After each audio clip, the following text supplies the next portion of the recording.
protestants des traditions ou protestants des circonstances, catholiques, agnostiques, athées, quelle que soit votre origine, quel que soit qui vous êtes, sentez-vous accueillis dans la maison de votre Père.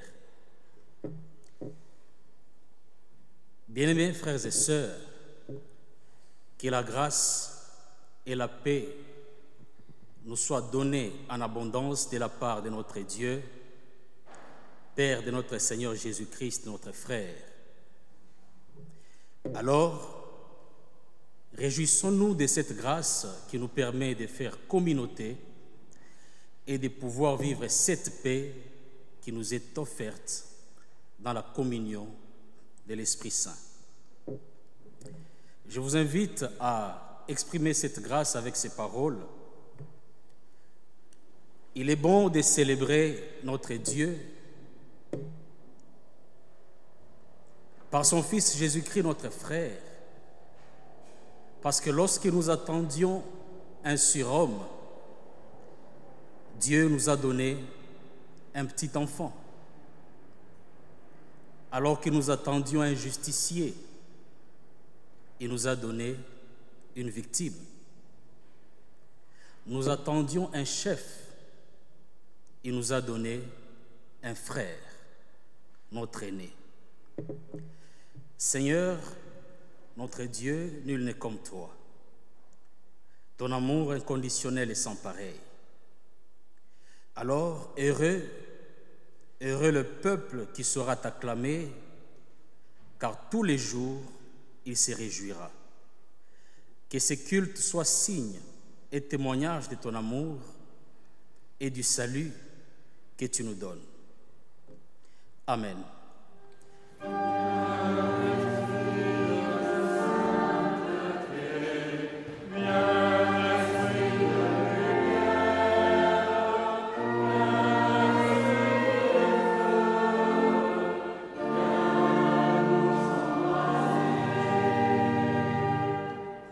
Tout en restant debout, voici les paroles de louange que je nous propose.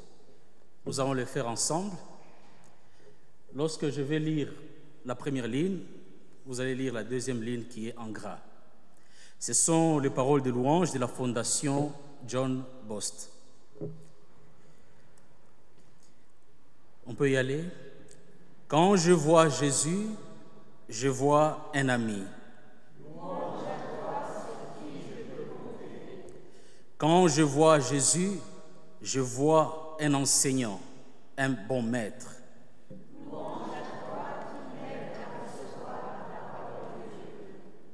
Quand je vois Jésus, je vois un Seigneur.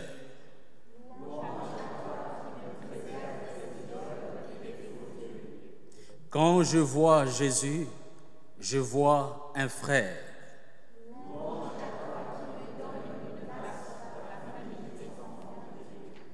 Quand je vois Jésus, je vois le Fils de Dieu.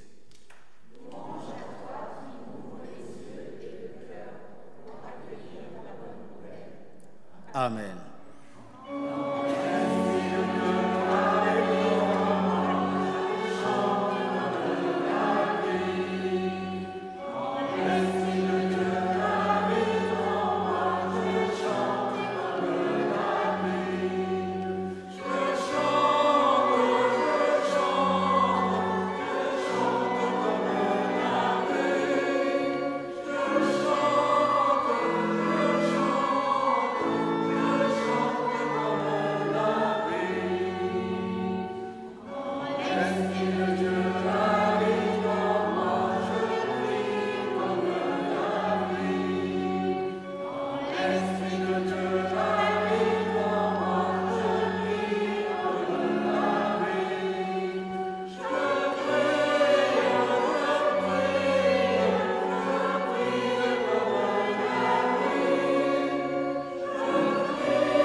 Prions.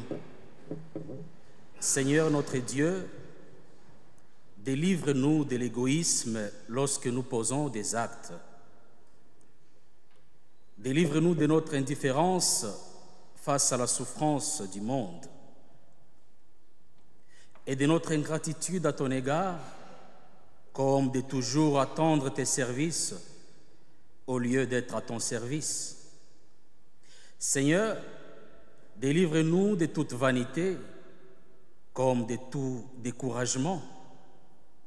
Fais-nous entendre une vraie parole qui suscite en nous le goût de vivre, en ouvrant notre regard sur ce qui est vraiment essentiel pour l'avènement d'un monde moins sombre.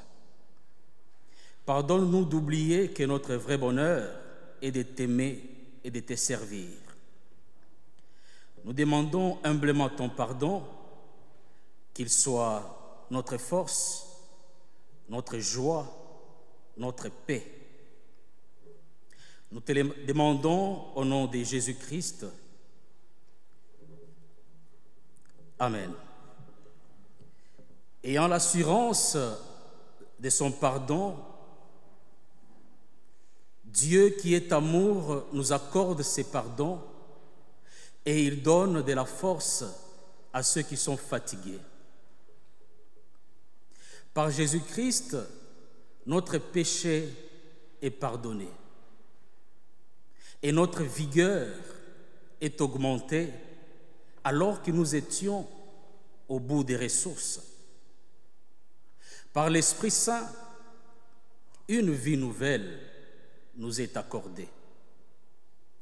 Le Seigneur nous met à cœur l'assurance de son pardon et nous met en route vers son royaume. Voici, chers frères et sœurs, ayant reçu la grâce de son pardon, nous nous tournons vers la volonté de Dieu portée par cette promesse. Je mettrai ma loi au-dedans de vous, je serai votre Dieu et vous serez mon peuple. Cette parole nous invite à une relation vivante. Par sa grâce, Dieu grave sa loi en nos cœurs pour que nous soyons son peuple, guidés par son amour. Que cela nous inspire à le connaître, à l'aimer et à servir notre prochain, attentif à la voix de Dieu et désireux d'accomplir sa volonté chaque jour. Je nous invite à nous lever et nous allons chanter les strophes 1 à 4 du cantique 43, 10. Oh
Avant d'ouvrir la Bible pour écouter la parole qui nous est adressée en ce jour, je vous invite à la prière.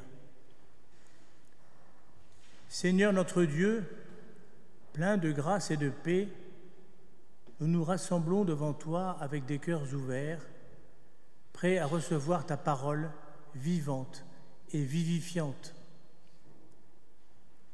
Que ton Saint-Esprit illumine nos pensées afin que ta parole pénètre profondément en nous, nous transformant à ton image. Fortifie celui qui la proclame afin qu'il parle avec puissance et humilité. À nous, tes enfants, qu'un esprit de discernement et de réceptivité nous soit donné. Dans le précieux nom de Jésus-Christ, notre lumière et notre guide. Amen. Et deux lectures ce matin. D'abord dans l'Ancien Testament, au premier livre de Samuel, au chapitre 3, les versets 1 à 19. C'est l'appel du jeune Samuel. Je mets les lunettes de ma femme parce que je les ai oubliées ce matin.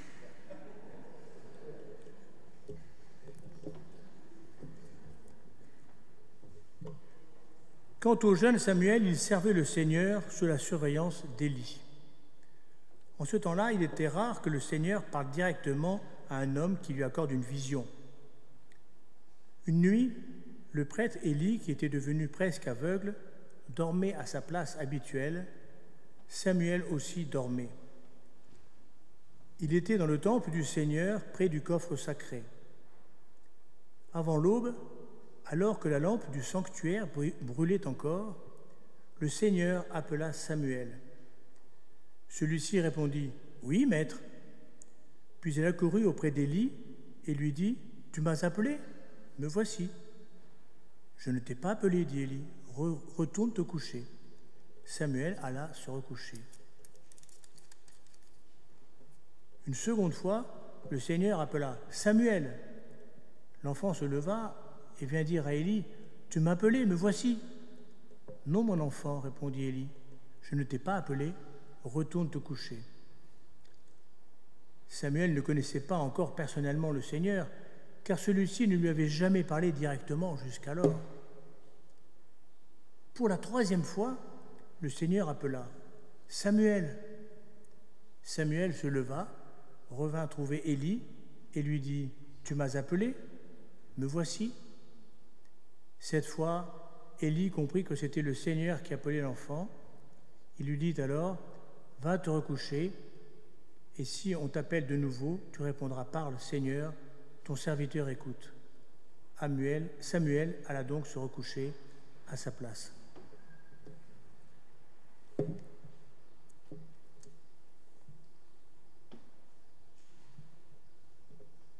Jusqu'au verset 19. Je continue encore un peu. Le Seigneur vint et se tint là.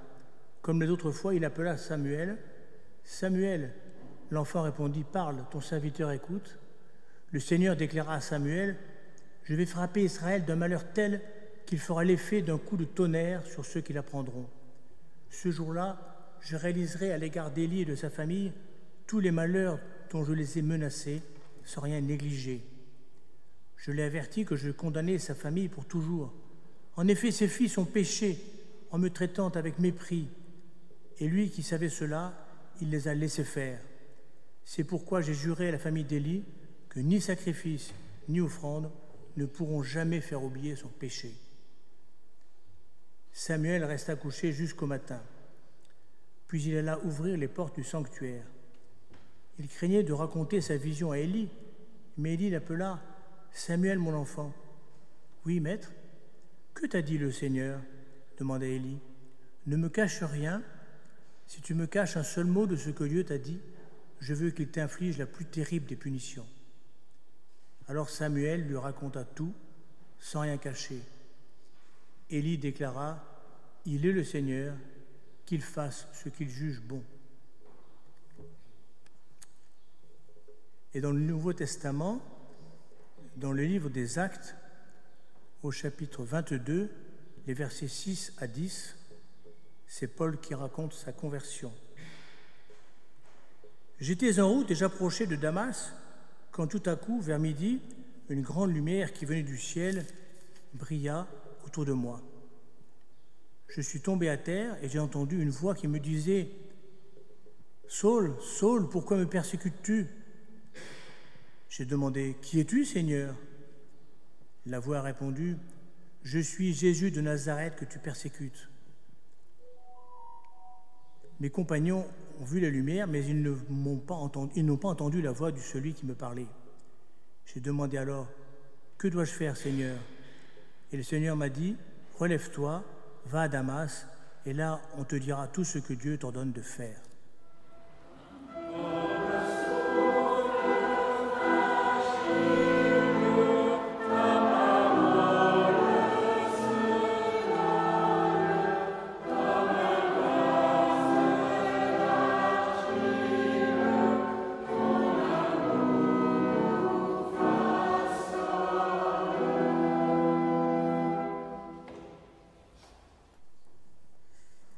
Seigneur, ta parole est vérité, sanctifie-nous par cette vérité.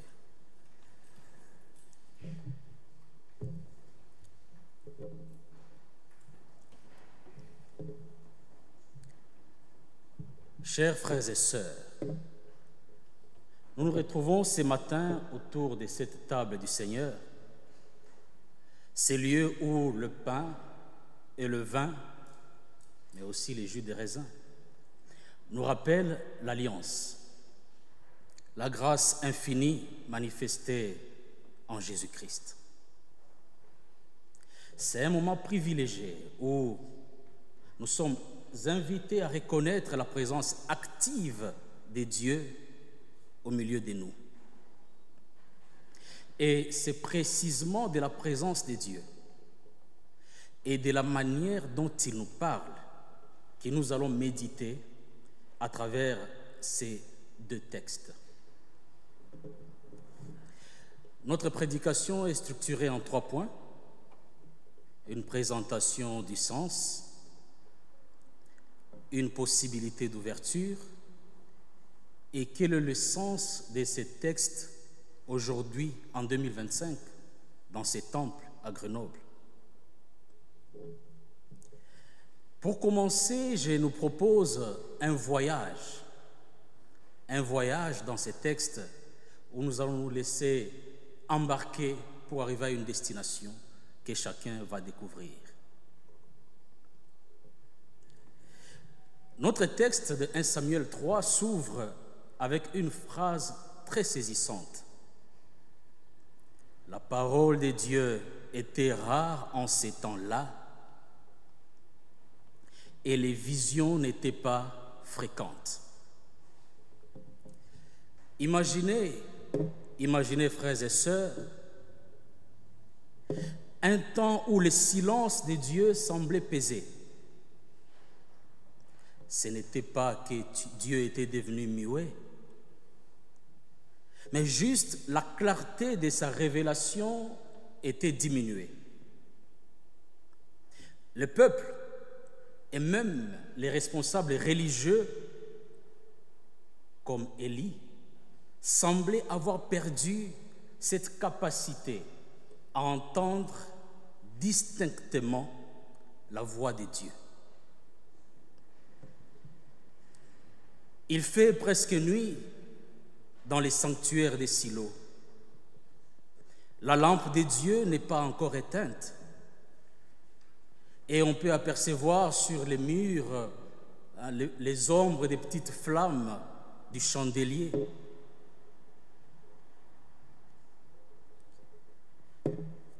Les vieux prêtres, Élie mettait vieux entre guillemets, ne voient presque plus. Et tout à coup, dans ces temples où il n'y a aucun bruit, l'on entend « Samuel, Samuel ». Qui peut donc appeler ces petits garçons et à une heure pareille? Élie peut-être. Élie dont les yeux sont affaiblis.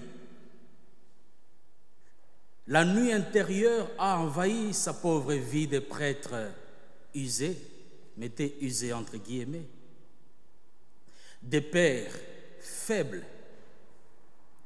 Et oui, père faible, la voilà bien la faille de cette existence des prêtres fidèles, des enfants indignes, des fils infidèles qui profitent de la situation du père et de sa cécité,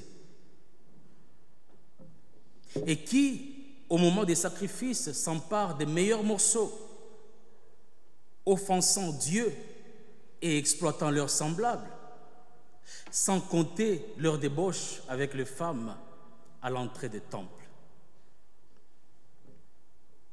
Quelle tristesse pour ces vieux prêtres dans sa vie solitaire. Quand l'enfant vient lui raconter ses voix, il les renvoie tout simplement se coucher. Mais qui peut donc appeler Samuel, puisque moi-même je ne l'ai pas appelé? Rappelons-nous que la trame narrative de ces textes de 1 Samuel commence avec cette parole. La parole de Dieu était rare en ces temps-là et les visions moins fréquentes. En d'autres termes, personne, pas même Élie, n'imaginait que Dieu puisse tout d'un coup intervenir dans l'instant présent,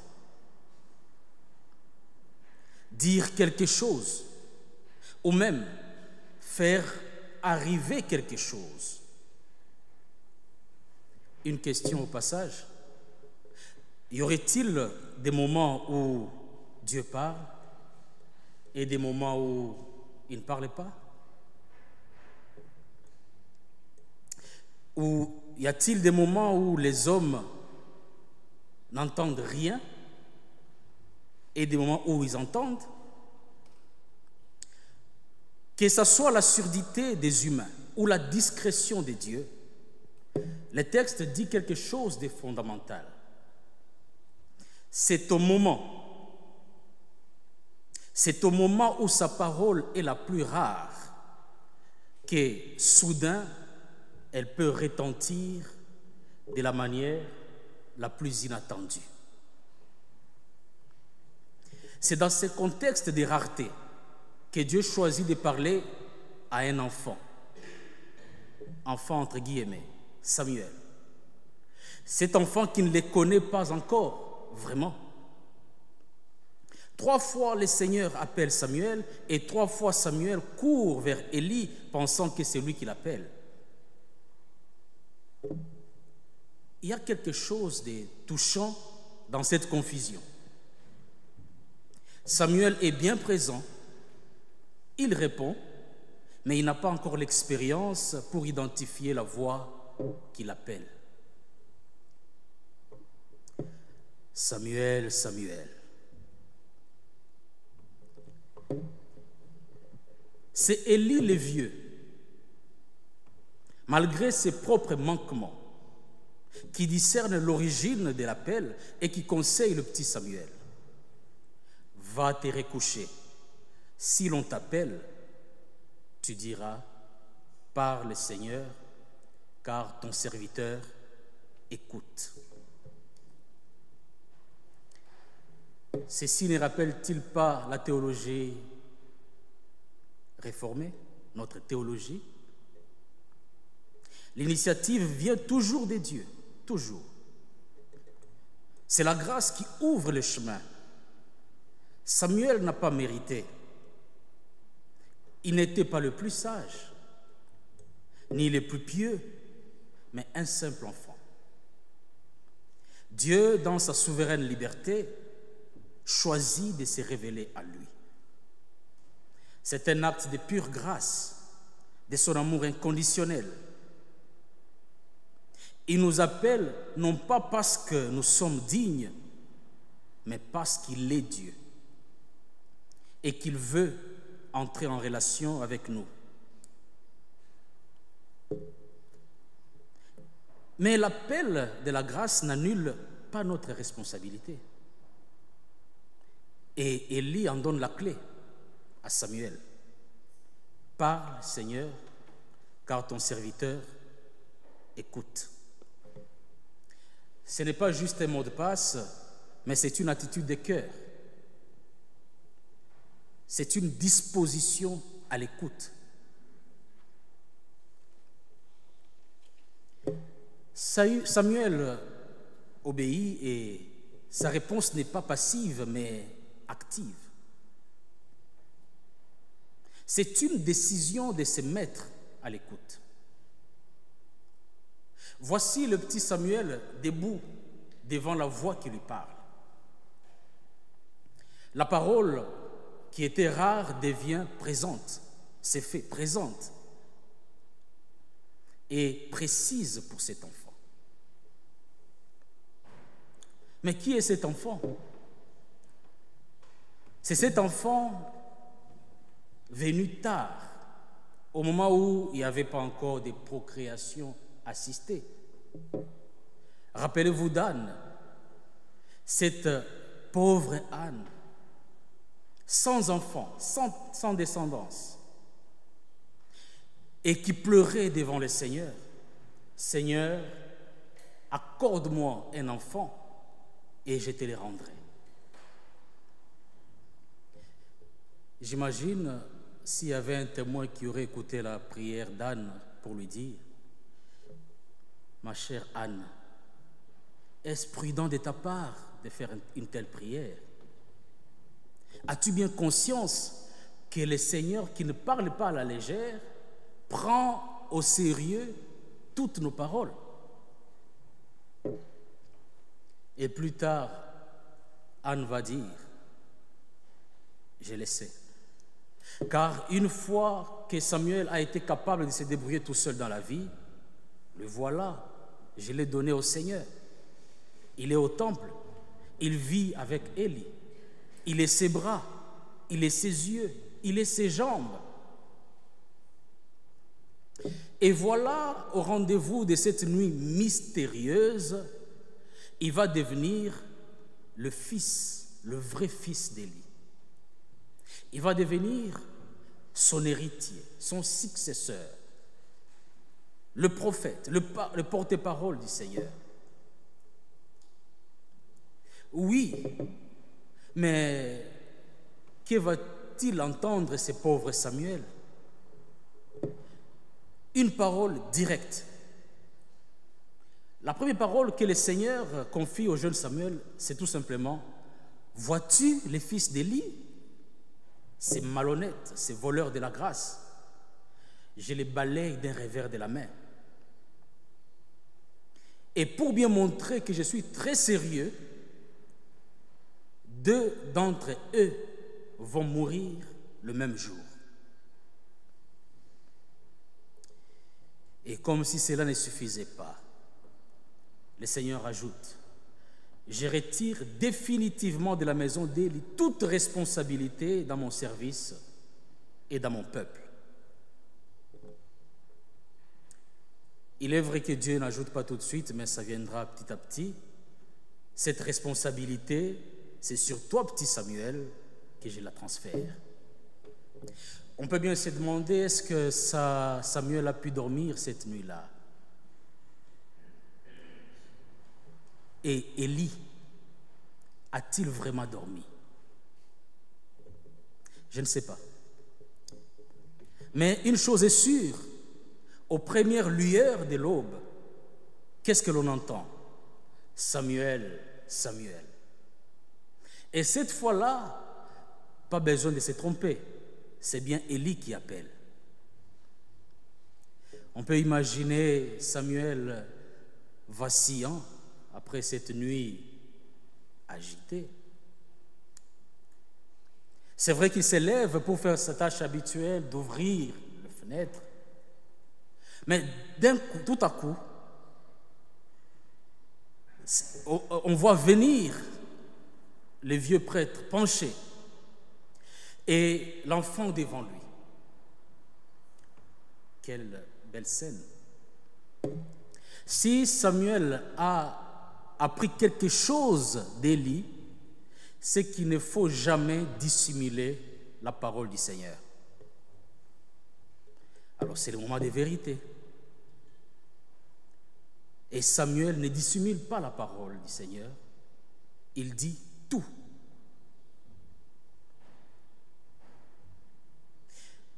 Les vieux prêtres gardent silence. Et d'un coup, il est le Seigneur. Qu'il fasse ce qui bon lui semble. Une autre manière de dire, tout simplement, Amen. Mais quel Amen douloureux, quel Amen de foi, qui le crucifie dans son amour de Père. Ceci nous renvoie à notre deuxième point, une possibilité d'ouverture. Il m'était difficile de trouver un thème à proposer pour cette prédication. Parce que c'était beau de suivre la trame narrative, de découvrir toute cette histoire dans sa grandeur, dans son dépouillement, dans toute sa vérité. Parce que nous avons là, d'un côté, une parole des dieux qui est rare, et de l'autre côté, nous avons un jeune garçon et un plus âgé, les vieux prêtres, qui, l'un par l'autre, va accueillir une parole qui vient d'ailleurs, une parole de Dieu. D'un côté, nous avons le courage de ces jeunes garçons qui ne doivent pas dissimuler une parole aussi embarrassante soit-elle.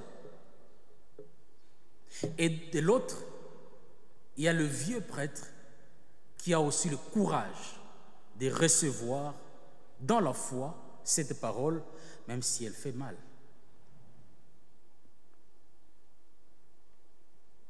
Or, cette parole va devenir une nouvelle espérance pour le peuple. Parce que nous dit le verset 19, Samuel grandit et il ne laissa tomber à terre aucune des paroles du Seigneur. Quel sens donner à ces textes pour nous aujourd'hui? Le temps de Samuel était un temps où la parole de Dieu était rare. Mais le nôtre, paradoxalement, c'est un temps où la parole de Dieu est abondante, en apparence. Parce que accessible sur tous les supports, en un simple clic. Et malheureusement, c'est aussi un temps, le nôtre, où nous sommes peut-être, je dis bien peut-être, moins disponibles pour l'entendre véritablement. Nous sommes assaillis par tant de voix, tant d'informations. Notre monde est dans le bruit. Et même lorsque nous sommes seuls dans notre jardin, seuls dans notre chambre, seuls dans notre salon, le bruit du monde continue à résonner dans nos cœurs. Et dans ces conditions, les doux murmures de la voix de Dieu peuvent facilement se perdre.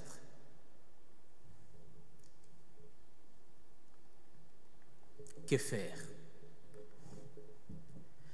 Tout d'abord, nous devons faire attention lorsque nous disons que Dieu dort, qu'il est occupé ailleurs, ou s'il existait vraiment, on ne verrait pas tout ce que l'on voit. Les guerres, la famine, les conflits, les crises interpersonnelles.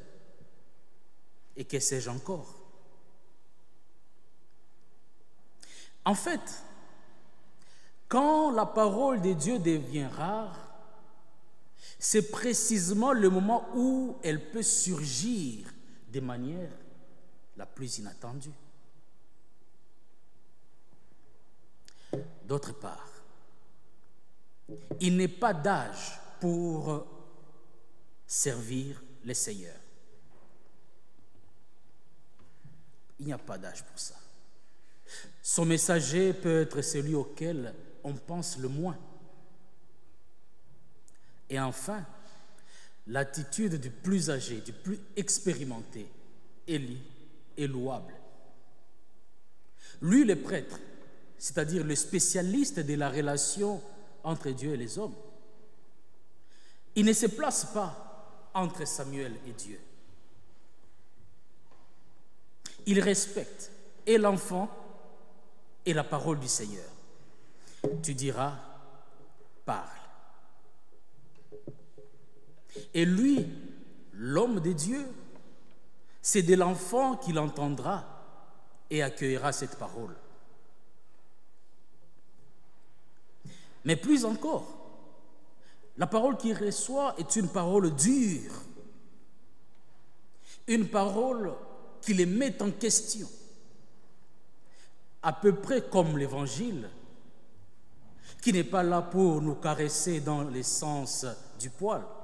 Ça peut arriver, mais pas toujours. C'est une parole qui nous bouscule, une parole qui nous dérange parfois, une parole qui nous met en question, en mouvement. Mais cette parole qui nous met en question, c'est aussi une parole qui nous libère. Pour Samuel, lorsqu'il aura l'âge d'Élie à son tour, il oindra Saül pour roi. Puis, quand Saül en viendra à oublier le Seigneur, c'est un nouveau jeune homme qui portera l'espérance du peuple. David, dans la descendance de qui naîtra le Christ? Le Christ, le même Christ qui rencontre Saul de Tarse sur le chemin de Damas, où il y allait pour persécuter la communauté partisane de Jésus. Une seule question. Pourquoi me persécutes-tu? Dans la nuit et le silence du temple avec une petite lumière pour Samuel, comme en plein midi, en plein jour, avec une grande lumière comme pour Saul de Tarse, le Seigneur nous parle. Le Seigneur nous parle. Et si la voix de Dieu se fait rare dans notre génération, c'est parce que nous sommes trop occupés à prêter l'oreille ailleurs. Nous sommes tellement surchargés, submergés, et nous n'avons presque plus le temps d'écouter la parole de Dieu. Pas la simple proclamation de dimanche, mais cette parole qui vient d'ailleurs pour donner sens à notre existence. À l'instar des lieux de culte, comme dans ces beaux temples, c'est généralement sur les chemins de nos habitudes, au travail, dans un jardin, en vacances.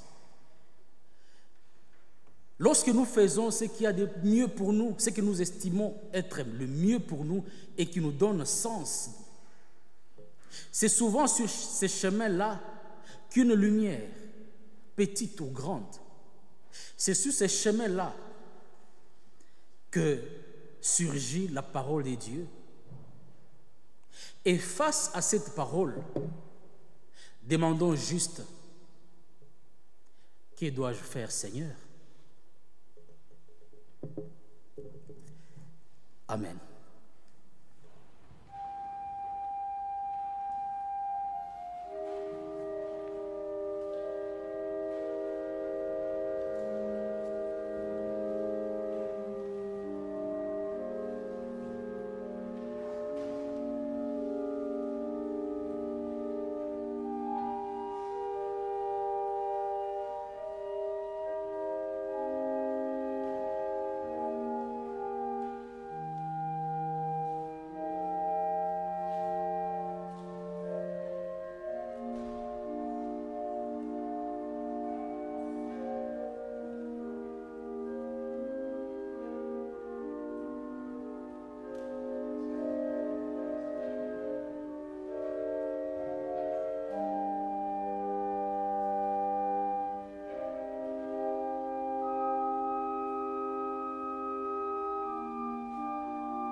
nous allons faire la même chose, mais cette fois-ci au même moment et ensemble.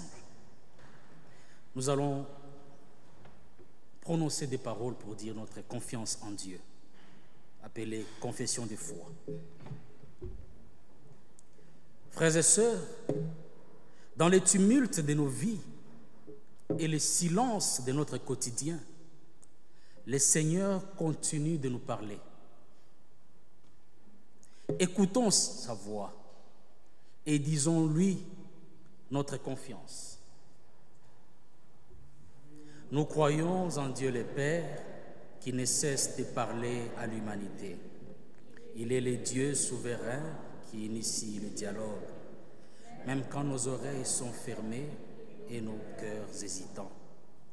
En Jésus le Christ, Verbe qui s'est fait chair, parole vivante et efficace, présente, active, qui interpelle, réconforte et transforme, nous plaçons notre confiance.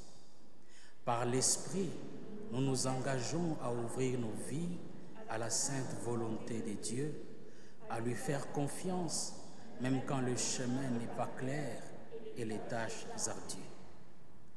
Dans son Église, nous vivons notre foi en acte, devenons les mains et les pieds et la voix de Dieu là où il nous place. Amen.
Unissons-nous dans l'intercession. Regarde, Seigneur, cet homme ou cette femme abattu et courbé derrière les barreaux d'une prison. Regarde, Seigneur, cette mère qui n'arrive plus à gérer sa maison. Regarde, ô Dieu, cette personne seule qui a du mal à vivre et à sentir ton amour. Regarde, Seigneur, cette grand-mère ou ce grand-père qui pleure sa solitude et son déracinement en maison de retraite. Regarde, Seigneur, cet enfant dont les parents se déchirent, qui pleure secrètement en s'endormant. Regarde, ô Dieu, regarde ces dirigeants politiques qui ont le souci de leur gouverner, mais qui n'arrivent pas à mieux faire leur travail à cause de systèmes corrompus ou égoïstes. Oui, Seigneur, vois tous ces cœurs en souffrance et souffle sur eux ton esprit de paix et de consolation, de sérénité et d'espérance. Amen. Avant les paroles d'envoi et la bénédiction, j'aimerais remercier Philippe Sauter, Guylaine, ainsi que Bertrand, sans oublier Gégère, qui m'ont aidé à réaliser ces cultes. Merci à la présidente du CP ainsi que tous les membres du CP pour l'accueil chaleureux, sans oublier l'époux de la CP, l'époux de la présidente, parce que l'accueil a été chaleureux lorsque je suis arrivé. Merci.